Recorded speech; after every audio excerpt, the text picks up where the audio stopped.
We've seen how to concatenate string data, but in this podcast, we'll see how we can concatenate arrays in JavaScript. I've added 3 arrays to our JavaScript. The first one is called cars, and there are 3 of those: a Subaru Legacy, a Ford Mustang, and a Volkswagen Cabrio. I've also included the array trucks with a Ford F-150 and a Chevy C10.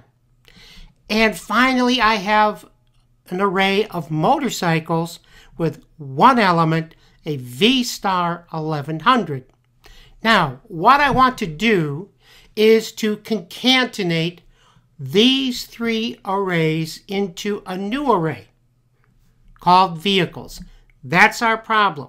So concatenating arrays is simply a matter of adding them together one after the other, just like we're piecing together the parts of a sentence.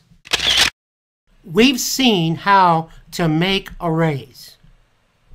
So I want to focus your attention on this highlighted line of code. What this code does is to create a variable called vehicles. And vehicles is going to be a new array.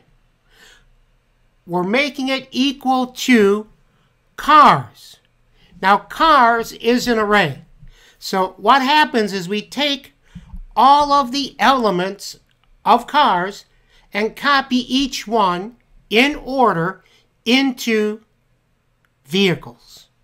But then, tacked onto cars, we have the concat method. And we're listing out 2 parameters. Now, you have to have at least 1 parameter, but you can have as many as you need. In our case, we only need 2, trucks and motorcycles.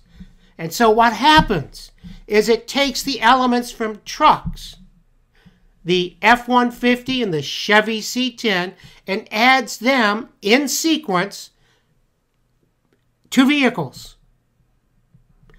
And then finally it goes to the motorcycles and copies V-Star 1100 as the last element of vehicles, and we're done.